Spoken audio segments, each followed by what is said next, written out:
J'ai peur pour mon mari. Ils peuvent le tuer. Je n'ai que lui. Les enfants sont encore petits. La famille habite ce minuscule 2 pièces. Son mari, Pouchon, 34 ans, est chauffeur de taxi-moto. Elle, vendeuse de rue.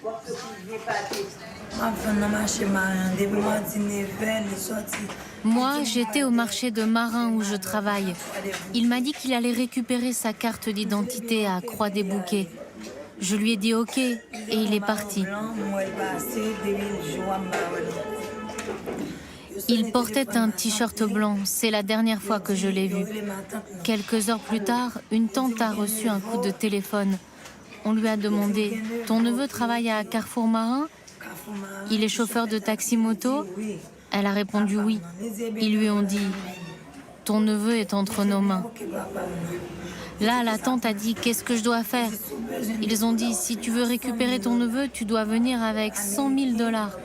Et tu as jusqu'à samedi pour le faire. Sinon, vous ne le verrez plus. » 100 000 $, soit 80 000 €. Une somme faramineuse pour cette famille qui gagne au mieux 40 € par jour.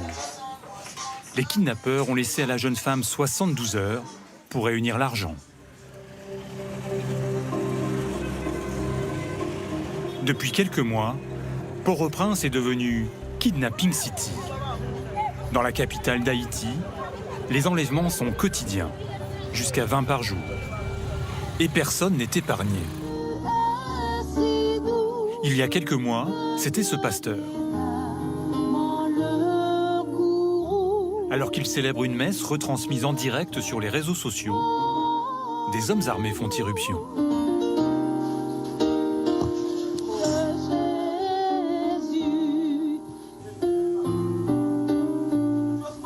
Sortez d'ici. Allons-y. Le pasteur et 3 de ses fidèles sont emmenés manu militari. Ils seront libérés une semaine plus tard, moyennant le versement d'une rançon. Parfois, ces expéditions virent à la tragédie. En plein jour, en centre-ville, un commando de 6 hommes s'attaque à cette voiture et en extrait l'occupant, un médecin. L'homme résiste, il est abattu.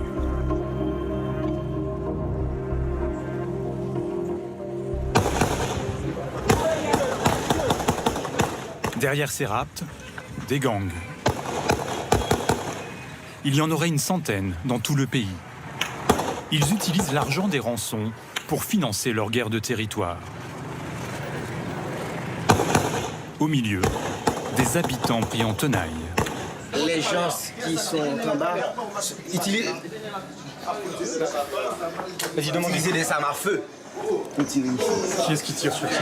Sous nous ici, sous les gens qui habitent ici. Un pays en plein chaos, où les forces de l'ordre sont totalement dépassées. On a pris le char de la police. Et où, en juillet dernier, un commando armé a même exécuté Jovenel Moïse, le président de la République. Plongé à Port-au-Prince, l'une des capitales les plus dangereuses au monde, où le simple fait de marcher dans la rue est devenu un exercice à haut risque.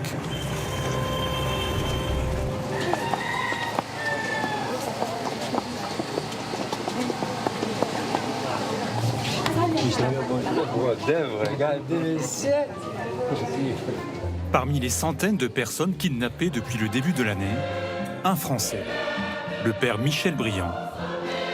Il a été libéré il y a 15 jours. C'est la 2e messe qu'il célèbre depuis son enlèvement.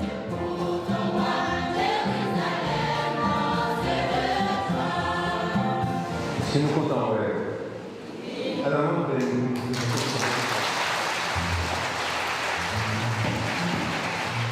Ce Breton, installé en Haïti depuis 35 ans, a passé 20 jours séquestré par un groupe armé avec 9 autres personnes. Amaigri de 6 kilos, le père Michel garde pourtant la foi.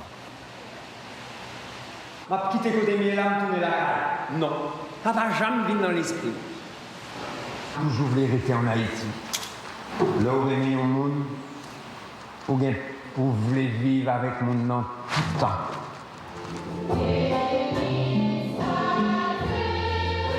Le gang qui l'a enlevé, le voici, avec son chef, en représentation devant des journalistes.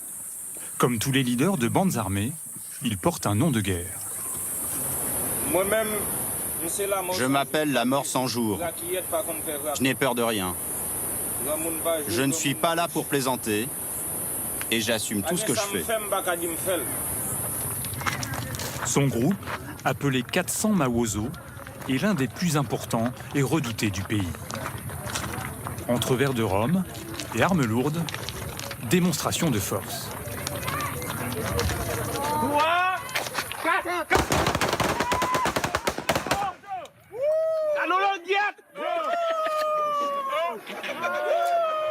Le kidnapping s'est produit alors que le père Michel accompagnait un autre prêtre jusqu'à sa paroisse dans une ville voisine. Dans la voiture avec lui, une religieuse française également installée à Port-au-Prince. Sœur Agnès, encore pimpante, à 80 ans. Très vite, ils sont montés sur les marchepieds, aussi comme nous avons les marchepieds des voitures. Donc on roulait tout doucement parce que c'était des tout petits sentiers, mais avec des 4 gens armés. Vous comprenez ce qui se passe? Ah, moi j'ai compris. Je ne sais pas si... À un moment, tu m'as dit, ben, on est kidnappés. Oui, ah bah oui. Oui, parce qu'elle était en face de moi dans la voiture. Oui, moi, je me demandais ce qui se passe. Ah si, moi j'ai compris immédiatement à quelle sauce on allait être mangé. Moi, je vous dis franchement, j'ai vu un feu un petit peu plus loin. Alors, j'ai dit, ça y est, ils vont nous tuer, puis ils vont nous brûler dans... Ils vont tous nous brûler. C'était ça. Ah oui. Hein? Et puis alors, j'entendais des coups de pioche aussi. Puis je dis à quelqu'un, même c'est toi, je crois, je dis, j'ai entendu des coups de pioche, ils vont nous faire une fosse commune, là. Les deux missionnaires affichent une étonnante décontraction. Ils ont pourtant vécu l'enfer. Le chef du gang comprend tout de suite le profit qu'il peut tirer de ces otages occidentaux. Aussitôt après l'enlèvement, il fixe le montant de la rançon. Il a pris contact avec notre supérieur régional ici et il lui a dit très clairement, s'il veut nous retrouver en vie, voilà la somme qu'il faut verser. Débrouille-toi le plus rapidement possible. Bon. Et la somme, c'est... Pardon? Et la somme, c'est d'1 million de dollars américains. Ça, vous l'entendez le dire Oui, il l'a dit devant nous. Les otages dorment d'abord dehors, puis sont ballottés de maison en maison. Les derniers jours, ils ne reçoivent même plus de nourriture. Ils sont finalement libérés grâce au versement d'une rançon, dont le montant est tenu secret.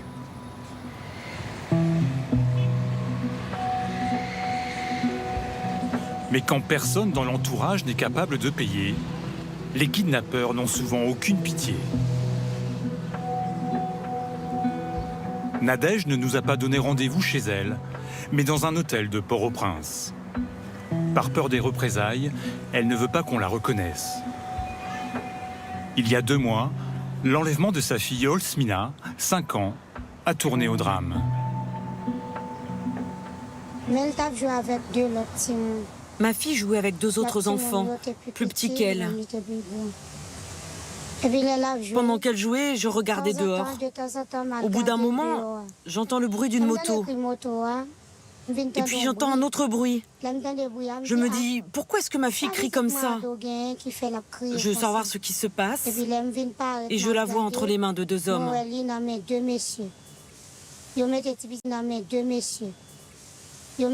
Ils mettent ma fille sur la moto pour l'emmener. Celui qui était derrière avait une arme à la main. J'ai essayé d'attraper le guidon de la moto, mais il a pointé son arme sur moi.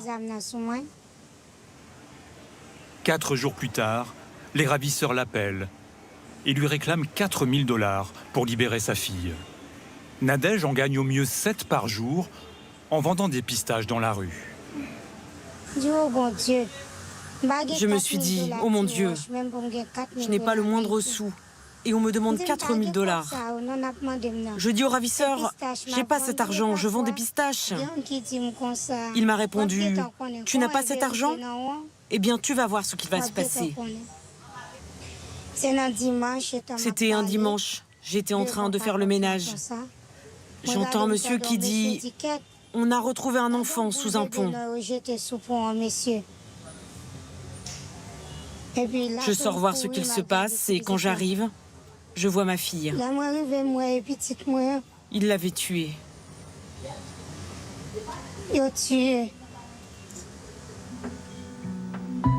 Faute d'avoir touché la rançon, le gang a mis sa menace à exécution. La fillette est retrouvée étranglée, une corde autour du cou. Nadège n'a même pas de quoi payer les funérailles. Elle doit faire appel aux dons sur une radio pour faire inhumer sa fille. Elle a déposé plainte à la police judiciaire, mais n'a jamais eu aucune nouvelle.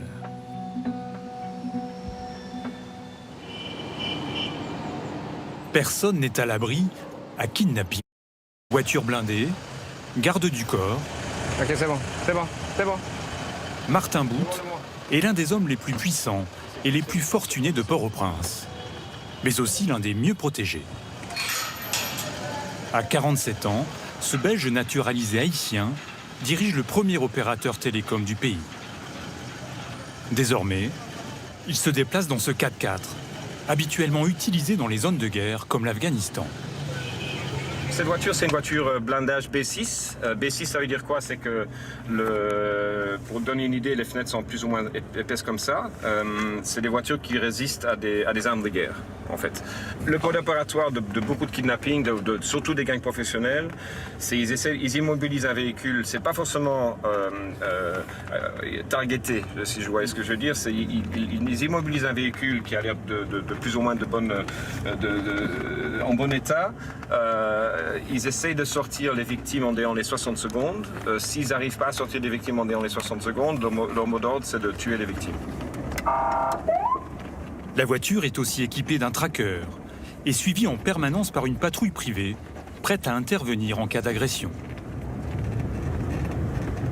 Pour limiter encore les risques d'enlèvement, le PDG a pris une décision radicale. Il a renoncé à vivre dans la villa luxueuse qu'il habitait sur les hauteurs de Port-au-Prince. Comment il est même? On va cacher petit fameux.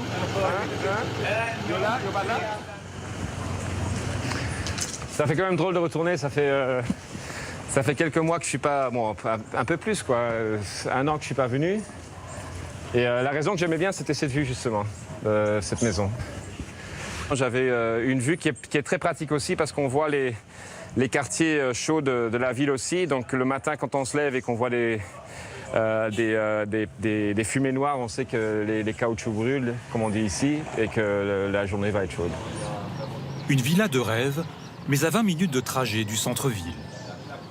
Autant de déplacements que Martin Bout veut désormais éviter. Sa nouvelle maison, au cœur de la capitale, une suite dans l'un des hôtels les plus sécurisés. C'est pas très grand, hein. J'ai mon petit salon ici, j'ai ma chambre ici qui est très confortable.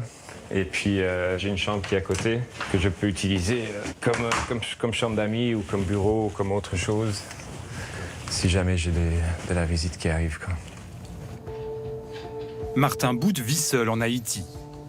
En 2012, il a préféré que ses enfants s'installent à Miami, aux États-Unis, à 2 heures d'avion de Port-au-Prince. Il les rejoint une semaine sur 2. Sa compagne réside elle aussi en Floride. Hey babe, how are you? Bien, et toi? Excellent, man. I'm just finishing. Martin fait tout pour la rassurer. I'm going to be taking the plane, I think, in about an hour and a half. Just going to finish packing, I'll be there. It's been another long week, man. Crazy week. Est-ce que parfois vous avez peur pour Martin? Pour Martine? Pas vraiment. Non, je ne suis pas inquiète.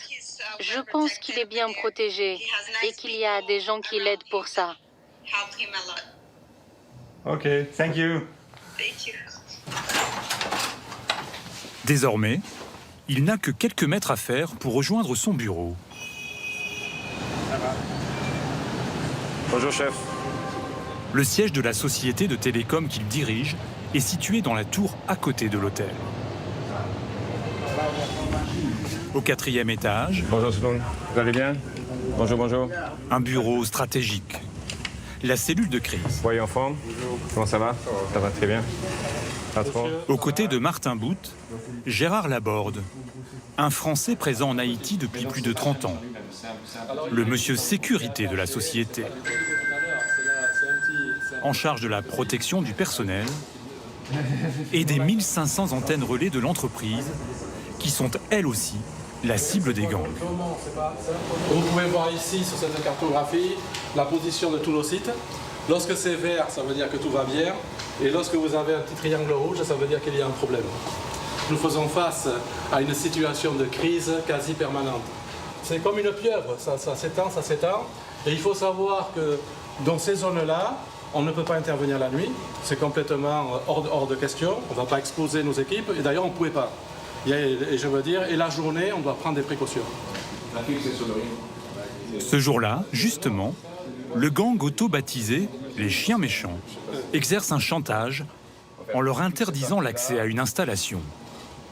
On veut remplacer une antenne qui est en mauvais état, une antenne temporaire qu'on avait mis après un ouragan qui est en mauvais état, par une nouvelle antenne. Et le petit leader de gang du quartier nous réclame la construction d'un terrain de foot ou un terrain de sport, sinon il ne nous laisse pas faire.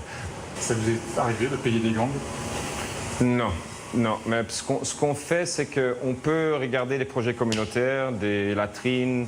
Souvent, la Fondation Digicel, par exemple, a construit 185, excusez-moi, à travers le pays maintenant. C'est des belles écoles. Donc tous ces différents liens communautaires nous aident quelque part à souvent trouver des accords simplement à l'amiable. On évite à tout prix de rentrer dans une logique de paiement de gang parce que ça ne s'en finit pas et puis ça stimule le phénomène. Ne pas payer les gangs, mais acheter une forme de paix sociale.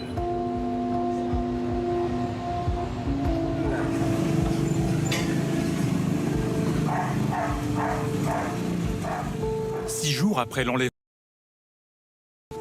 nous retrouvons Génine chez elle. Elle n'a toujours pas trouvé de solution pour rassembler la rançon et se trouve dans un état d'extrême faiblesse.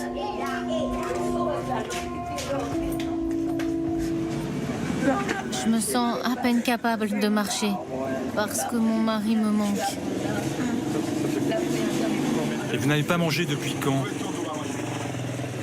Depuis mardi. Depuis le kidnapping, elle se rend presque tous les jours chez la tante de son mari. C'est elle qui est en contact avec les ravisseurs. Elle habite à 2 km et gère cette petite échoppe. Les kidnappeurs appartiennent au groupe 400 Mawozo, celui qui a enlevé les religieux français.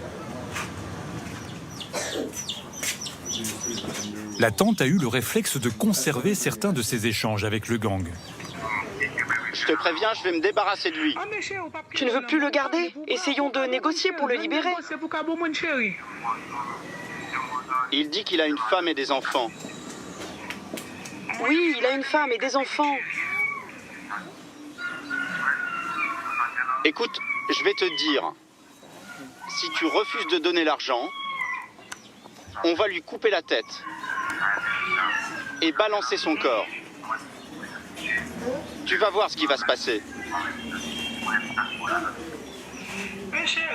Mais mon ami, c'est un jeune homme comme toi.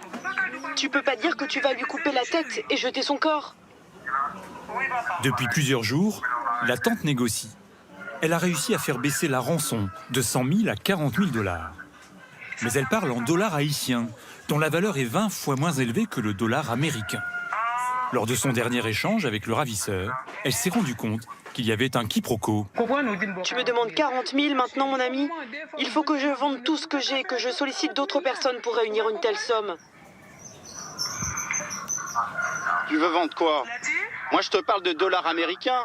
Tu te fous de ma gueule? Ah, c'est des dollars américains, chef? Va te faire voir. Oh, mon ami, t'as pas besoin de m'insulter. Il faut qu'on se parle. Il a raccroché. Il insiste sur 40 000 $.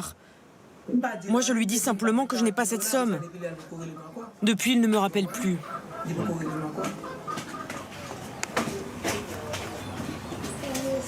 La famille n'a aucun moyen de contacter les ravisseurs. Ils appellent en numéro masqué. Quant à la police, elle s'est contentée d'enregistrer la plainte et n'interviendra pas. Jénine est condamnée à attendre que le gang se manifeste.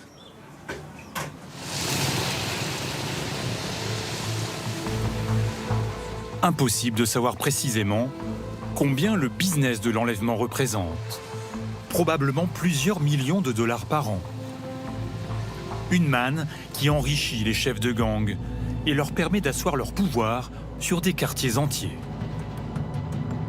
Comme ici, à Grand Ravine, un des secteurs les plus pauvres sur les hauteurs de la capitale. Nous nous y rendons sous bonne escorte, accompagnés de contacts locaux.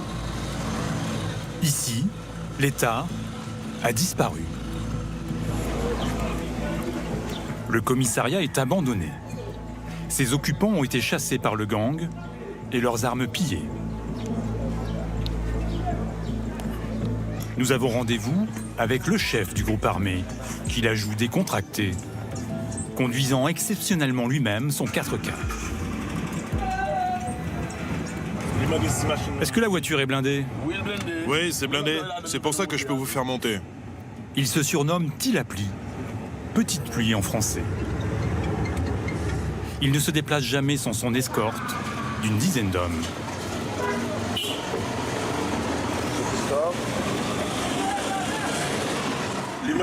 Est-ce que les gens ont peur de vous? Non, personne n'a peur de moi ici. Je suis là pour les aider. Je ne fais rien pour qu'on ait peur de moi. Vous voyez, là, c'est quelqu'un qui m'arrête pour me demander de l'argent.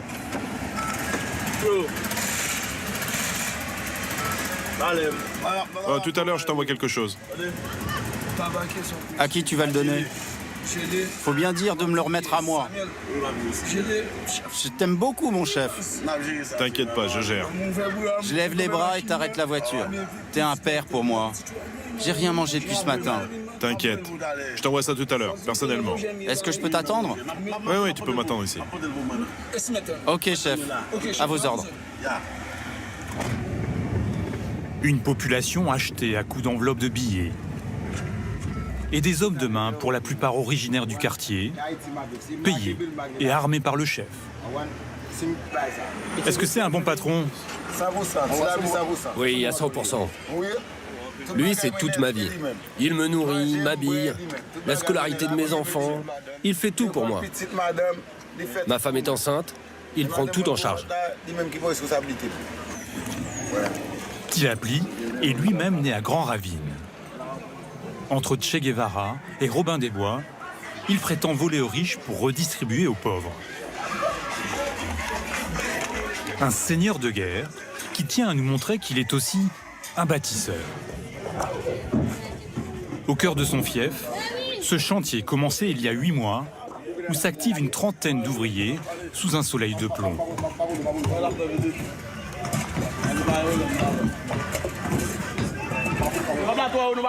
Je vous paye trop cher. Vous refusez de travailler. Je vais diminuer les salaires. Hein. Tu peux nous apporter un peu d'eau, patron?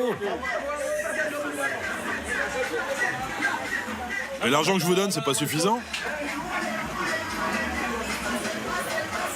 Vas-y, rapporte-moi la monnaie d'ailleurs.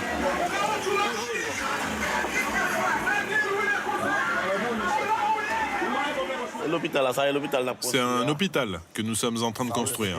On a fait le premier étage et au-dessus, on veut mettre une école. Elle pourrait aller jusqu'à la fin du primaire. C'est une idée qu'on a proposée. On en a une autre, c'est de faire une cantine pour les enfants uniquement, le matin, quand les enfants vont à l'école. Autant de services publics qui devraient être matin, quand les enfants vont à l'école. Autant de services publics qui devraient être assurés par l'État et le sont aujourd'hui par les gangs. Tilapli prétend avoir décrété une trêve des kidnappings. Mais il assume les enlèvements passés. On a juste voulu construire l'hôpital. Le kidnapping, c'était un moyen pour construire l'hôpital. Nous, on sait qu'il y a des gens haut placés au sein de l'État qui ont des gros moyens. Ce sont eux qu'on cible. On leur demande de partager ce qu'ils ont pour des activités sociales. C'est pas du kidnapping. Ceux qui font du kidnapping, ce sont ceux qui bandent les yeux aux gens, les battent, les tuent. C'est ça le kidnapping. Si on connaît des gens qui gagnent beaucoup d'argent, on leur demande de partager. C'est tout. L'homme a le sens de l'euphémisme. Il y a 6 mois encore, son gang pratiquait des enlèvements d'une violence extrême. Comme peut en témoigner le propriétaire de cette société de loterie, un homme d'affaires qui emploie 250 personnes. Wolf Hall, 42 ans, issu d'une famille aisée. C'est ici qu'on gère tous les billets de loto. A été kidnappé en octobre 2020 par Tila Plié et ses hommes. Il a passé 8 jours dans les geôles du gang, qui réclamait $1 million pour le libérer. Un cauchemar. On m'avait ligoté.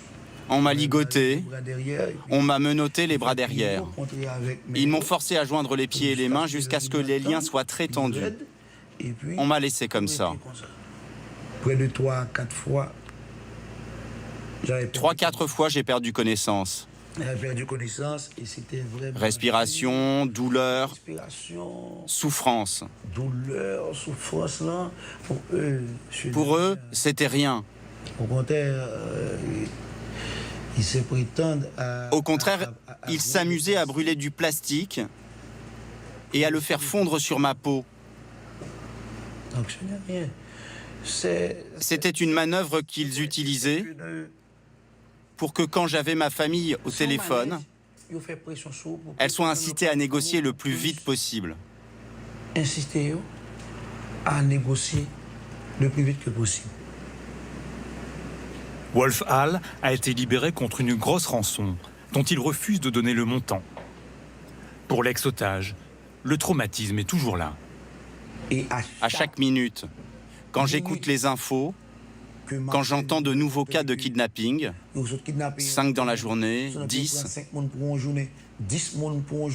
c'est dur. Je ne peux plus travailler comme avant. Tout a changé.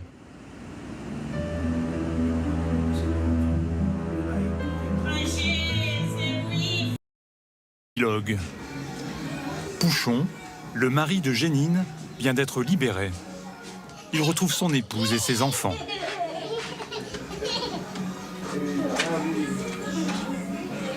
Jénine a réussi à convaincre les ravisseurs d'accepter la seule somme qu'elle a pu réunir, grâce à quelques emprunts et une avance d'une amie, en tout 500 €. On va sortir.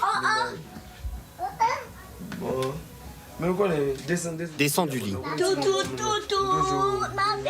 Jusqu'à la dernière minute, Jénine a eu peur de ne pas revoir son mari. Pour remettre la rançon, les ravisseurs lui ont donné rendez-vous dans un autre quartier que le sien, en pleine nuit, en la guidant par téléphone. Et soudain, une voiture freine brusquement devant moi. Au même moment, je me fais pipi dessus. Ils descendent les vitres, je vois qu'ils portent tous des cagoules.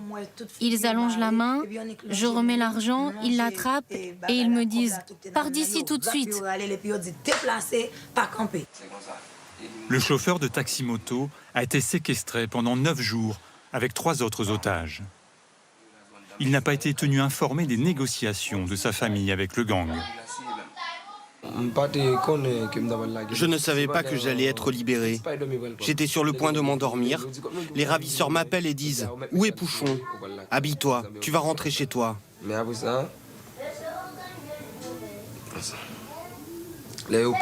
Après ça, on m'a pris, mis dans une voiture. On est parti. On m'a bandé les yeux. Ils m'ont déposé dans le quartier Santo à minuit. Ils m'ont jeté de la voiture par terre. Je n'ai même pas eu le temps de mettre mes chaussures. Après, j'ai couru dans la rue. Malgré le bonheur des retrouvailles, le couple est encore sous le choc. il a décidé de quitter l'enfer de Port-au-Prince pendant quelques jours pour se rendre à la campagne chez des proches. Au revoir. Allez, on y va. Dans les mois qui viennent, ils espèrent se réfugier en République dominicaine. Ces derniers mois, plusieurs dizaines de milliers d'Haïtiens ont fui le pays.